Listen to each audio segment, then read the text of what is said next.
Hello students, welcome to new video class.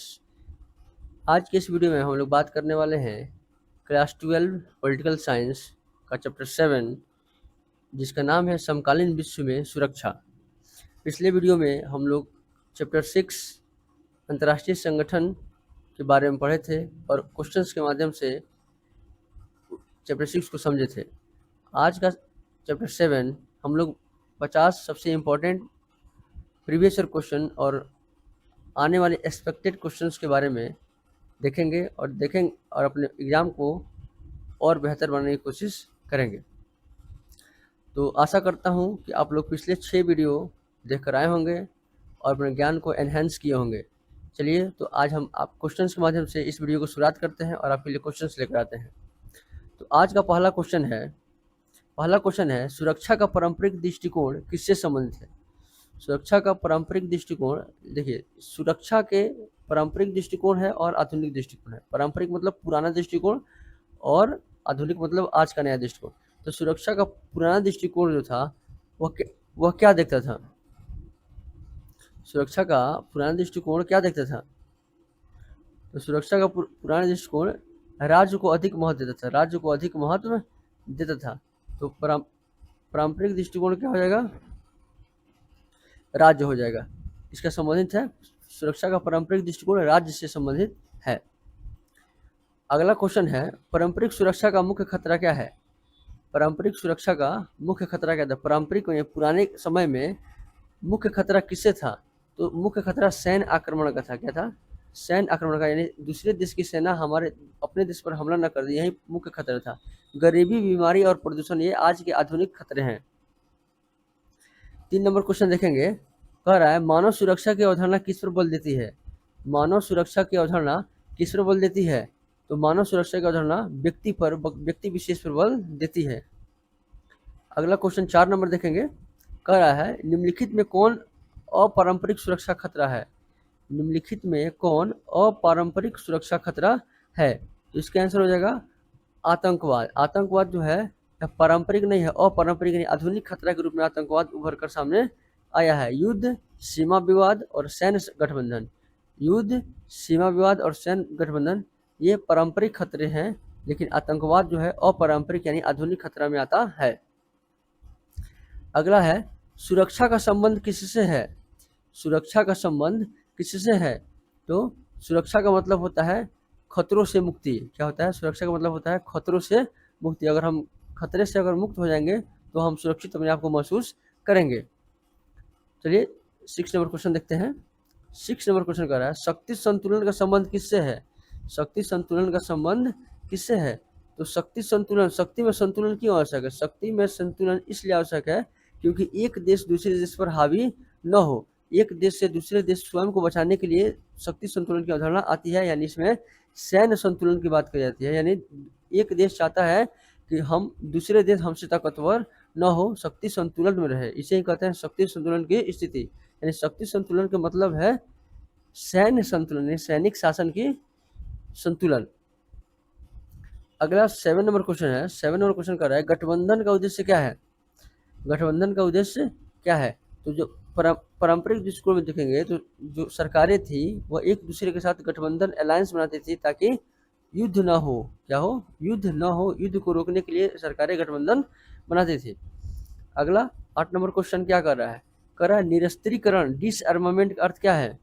निरस्त्रीकरण का अर्थ क्या है? तो निरस्त्रीकरण का मतलब है निरस्त्रीकरण, हथियार को छोड़ देना, यानी हथियार का त्याग करना ही क्या कहलाता है? निरस्त्रीकरण कहलाता है। अगला क्वेश्चन 9 नंबर देखिए। कह रहा है शस्त्र नियंत्रण का उद्देश्य क्या है।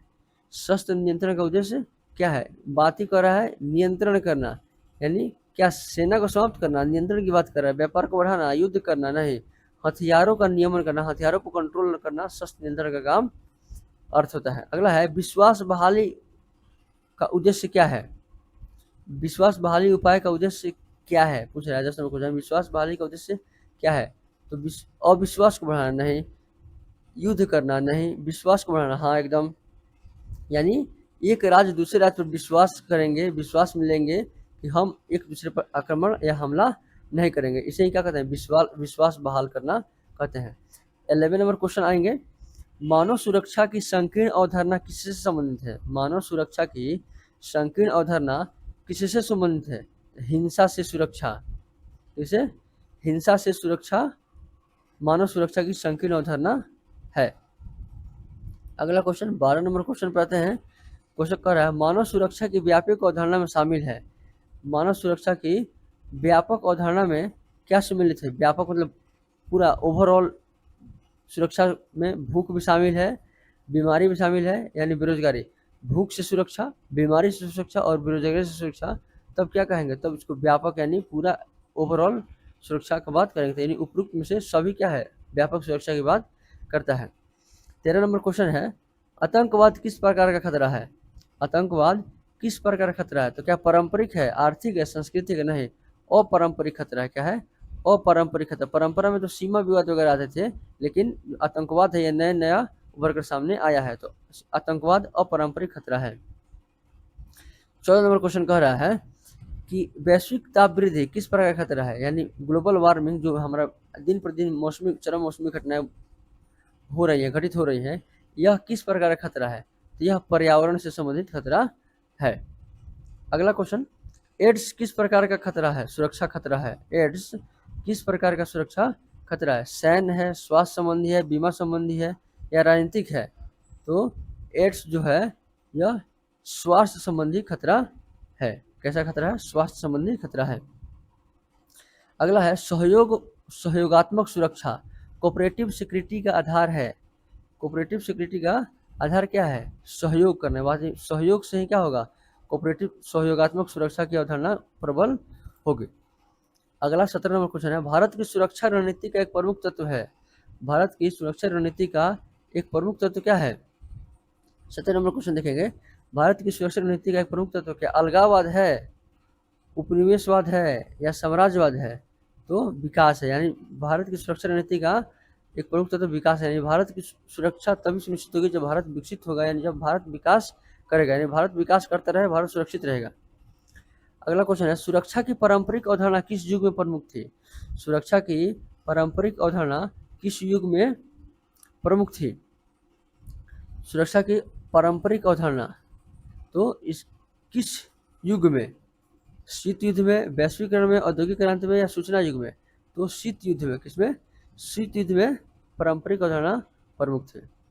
शीत युद्ध कब से कब हुआ था? आप लोग कमेंट बताइए। शीत युद्ध कब से कब तक हुआ था? आप लोग कमेंट में बताइए। मैंने पिछली वीडियो में आप लोगों को बताया है। अगला 19 नंबर क्वेश्चन है। 19 नंबर क्वेश्चन कर रहा है, राज्य की संप्रभुता का संबंध किससे है? राज्य की संप्रभुता का संबंध किससे है? राज्य की संप्रभुता का संबंध किससे है? तो इसका मतलब होता है स्वतंत्र निर्णय लेने की शक्ति। यानी संप्रभु शक्ति राज्य सरकार में जब होगी तो सरकार स्वतंत्र रूप से निर्णय ले पाएंगी, तो उसे संप्रभु सरकार कहते हैं। अगला है, राज्य के 4 अंग में जो संप्रभुता है सबसे महत्वपूर्ण अंग होता है। राज्य के 4 अंग कौन कौन है? भूभाग होना चाहिए, सरकार होनी चाहिए, और वहाँ लोग होने चाहिए, जनता होनी चाहिए, और उसके पास उस सरकार के पास संप्रभुता होनी चाहिए। 20 नंबर, पर्यावरणीय क्षरण किस प्रकार का खतरा है? पर्यावरणीय क्षरण किस प्रकार का खतरा है? तो यह अपारंपरिक खतरा। कैसा खतरा है? अपारंपरिक खतरा है। अगला है, मानव सुरक्षा शब्द को लोकप्रिय बनाने वाली संस्था है। मानव सुरक्षा शब्द को लोकप्रिय बनाने वाली संस्था कौन सी है? तो UNDP, united nation development programme है। अगला है, युद्ध को रोकने की नीति कहलाती है। युद्ध को रोकने की नीति क्या कहलाती है? युद्ध को रोकने की नीति प्रतिरोध का, डिटेरेंस क्या कहलाती है? डिटेरेंस यानी प्रतिरोध कहलाती है। याद रखिएगा, क्वेश्चन आ सकता है। अगला है, सीमा सुरक्षा किस श्रेणी में आती है?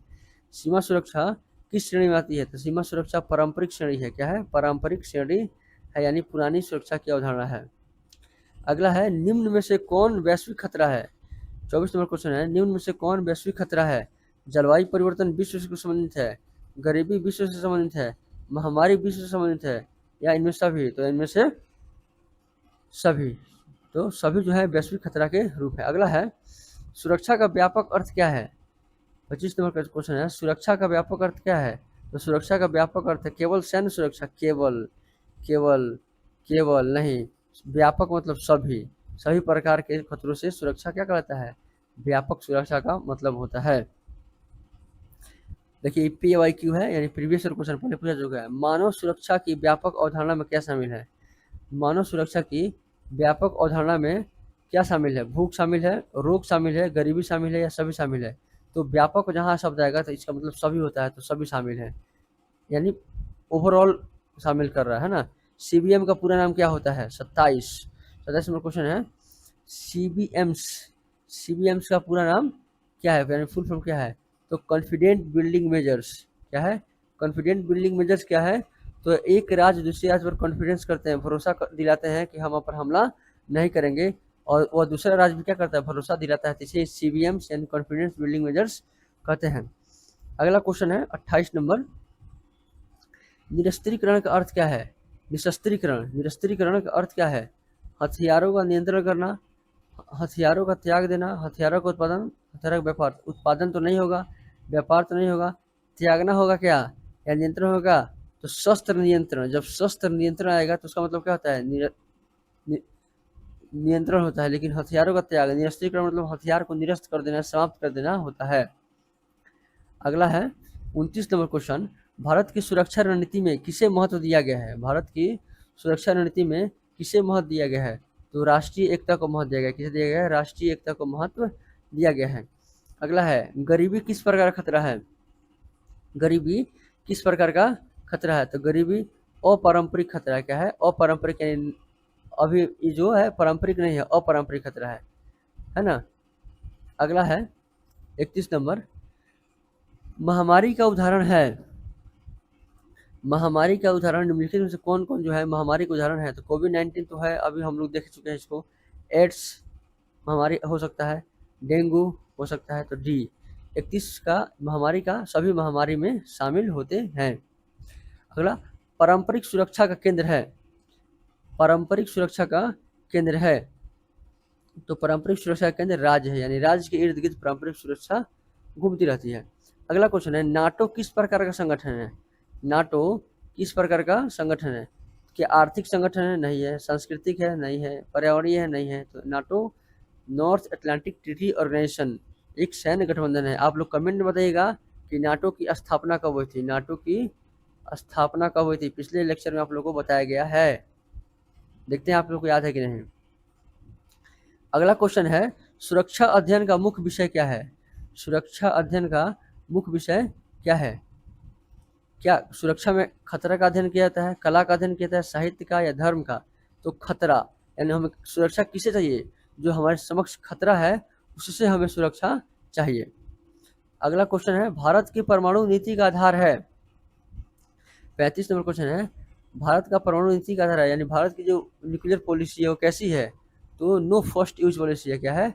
नो फर्स्ट यूज पॉलिसी है, यानी भारत जो है, भारत के पास जो परमाणु बम है, भारत के पास परमाणु बम है, वह भारत पहले अपने तरफ से किसी पर हमला नहीं करेगा। भारत की नीति है कि हम पहले इस्तेमाल इसका नहीं करेंगे, अगर हम पर कोई इस्तेमाल करता है तो उसके दो गुने 3 गुने प्रभाव से क्या करेंगे? जवाब देंगे। तो इसे कहते हैं नो फर्स्ट यूज पॉलिसी, यानी पहले प्रयोग न करने की नीति भारत की परमाणु नीति में शामिल है। अगला 36 नंबर क्वेश्चन आतंकवाद के विरुद्ध संघर्ष के लिए आवश्यक है। आतंकवाद के विरुद्ध संघर्ष के लिए क्या आवश्यक है? सहयोग आवश्यक है, युद्ध आवश्यक है, अलगाव आवश्यक है, या प्रतिबंध आवश्यक है? तो सहयोग, यानी सभी देश सहयोग करेंगे तभी आतंकवाद को जड़ से समाप्त किया जा सकता है। युद्ध से तो आतंकवाद जन्म लेता है। अगला है 37 शरणार्थी समस्या किस प्रकार का खतरा है? क्या सामाजिक खतरा है, मानव सुरक्षा खतरा है, अपारंपरिक खतरा है, या सभी है? तो सामाजिक, समाज को भी इससे खतरा होता है, मानव को भी खतरा होता है, और यह अपारंपरिक यानी नए खतरे के रूप में सामने आया है शरणार्थी की समस्या। तो इस प्रकार का यह सभी हो जाएगा, सभी खतरों के प्रकार में शामिल हो जाएगा। 38 नंबर क्वेश्चन कहता है वैश्विक सुरक्षा का संबंध किससे है? वैश्विक सुरक्षा का संबंध किससे है? यानी वैसा सुरक्षा जिसका संबंध पूरे विश्व से हो, पूरा दुनिया से हो, उसे क्या कहते हैं? वैश्विक सुरक्षा का कहते हैं। अगला है सुरक्षा का अर्थ क्या है? 39 नंबर क्वेश्चन है सुरक्षा का अर्थ क्या है? तो सुरक्षा का अर्थ है खतरे से अभाव, यानी जब हमारे सामने कोई खतरा नहीं होगी यानी हम अपने आप को सुरक्षित महसूस करेंगे, यही है सुरक्षा का अर्थ, है ना। एनसीईआरटी पढ़ेंगे तो आप सुने पढ़े हुए उसमें क्या कह रहा है? कि हम घर से बाहर निकलते हैं तो अपने आप को असुरक्षित महसूस करते हैं। क्यों क्यों महसूस करते हैं?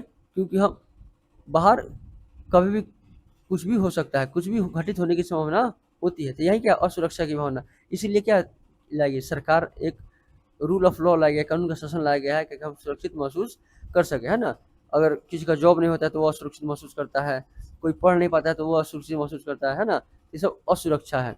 अगला क्वेश्चन है, भारत किस नीति का समर्थक है? भारत किस नीति का समर्थक है? तो भारत शांतिपूर्ण सह-अस्तित्व की नीति का समर्थक है। शांतिपूर्ण सह-अस्तित्व मतलब शांति से सभी लोग साथ साथ रहें। अगला क्वेश्चन कर रहा है, मानव सुरक्षा का संबंध किससे है? मानव सुरक्षा का संबंध किससे है? मानव सुरक्षा का संबंध किससे है? तो मानव सुरक्षा का संबंध व्यक्ति से है। किससे है? मानव सुरक्षा का संबंध व्यक्ति से है। किससे है? मानव सुरक्षा का संबंध व्यक्ति से है ना। अगला क्वेश्चन है 42 नंबर क्वेश्चन, पर्यावरणीय सुरक्षा किससे संबंधित है? पर्यावरणीय सुरक्षा क्या जलवायु से संबंधित है, जंगल से संबंधित है, प्रदूषण से संबंधित है, सभी से? तो पर्यावरण में सभी शामिल होते हैं। तो 42 का हो जाएगा आंसर डी। अगला क्वेश्चन, सहयोगात्मक सुरक्षा में किसे महत्व दिया जाता है? सहयोगात्मक सुरक्षा में किसे सहयोग कैसे होगा? संवाद यानी बातचीत करके, विश्वास बहाली करके, सहयोग करके, या सभी? तो सभी द्वारा क्या होगा? सहयोगात्मक सुरक्षा होगा। अगला है, अपारंपरिक सुरक्षा एक उदाहरण है। अपारंपरिक सुरक्षा एक उदाहरण है। 44 नंबर क्वेश्चन है, किसका है? आतंकवाद का, महामारी का, या पर्यावरणीय संकट का, या सभी का? तो ये तीनों जो है क्या है? अपारंपरिक सुरक्षा के रूप हैं। अगला है, भारत की सुरक्षा रणनीति का लक्ष्य क्या है? भारत की सुरक्षा रणनीति का लक्ष्य क्या है? राष्ट्रीय विकास करना है, राष्ट्रीय एकता बनाए रखना है, सुरक्षा बनाए रखना है, या सभी करना है? तो भारत की सुरक्षा रणनीति का लक्ष्य तीनों है, राष्ट्रीय विकास भी करना, राष्ट्रीय एकता को बनाए रखना, और सुरक्षा की भावना को मजबूत करना, और सुरक्षा व्यवस्था को बनाए रखना। अगला क्वेश्चन है 46 नंबर क्वेश्चन, शस्त्र नियंत्रण का उद्देश्य क्या है? शस्त्र नियंत्रण का उद्देश्य क्या है? हथियारों का नियमन करना, हथियारों को विस्तार करना, युद्ध करना, या कोई नहीं? तो हथियारों का नियमन करना, हथियारों को रेगुलेट करना शस्त्र नियंत्रण का उद्देश्य है। अगला क्वेश्चन 47 नंबर, परमाणु हथियार किस प्रकार की सुरक्षा से जुड़े हैं? परमाणु हथियार किस प्रकार की सुरक्षा से जुड़े हैं? क्या पारंपरिक सुरक्षा, सैन्य सुरक्षा, मानव सुरक्षा, या पर्यावरण सुरक्षा? तो सैन्य सुरक्षा। किससे? सेना ही तो उसका इस्तेमाल करती है ना, तो सैन्य सुरक्षा से जुड़ा हुआ है। अगला 48 नंबर क्वेश्चन है कि अंतर्राष्ट्रीय आतंकवाद विश्व के लिए सुरक्षा खतरा है, आर्थिक अवसर है, सांस्कृतिक कार्यक्रम में कोई नहीं है?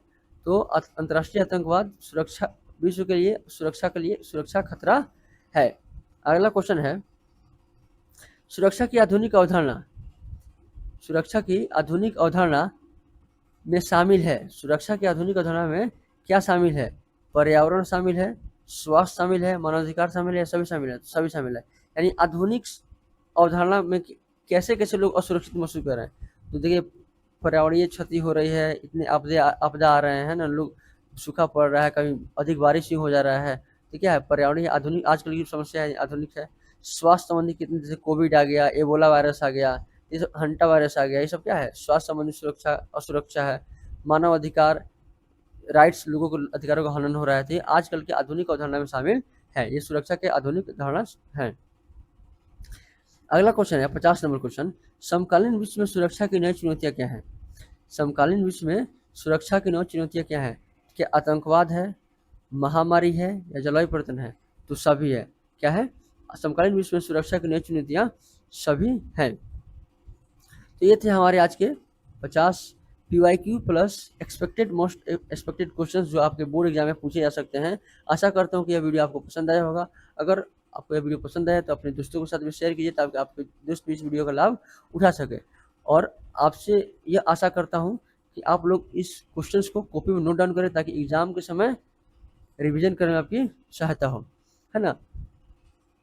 तब तक फिर कल हम लोग फिर चैप्टर 8 के वीडियो को लेकर मिलेंगे। तब तक के लिए धन्यवाद।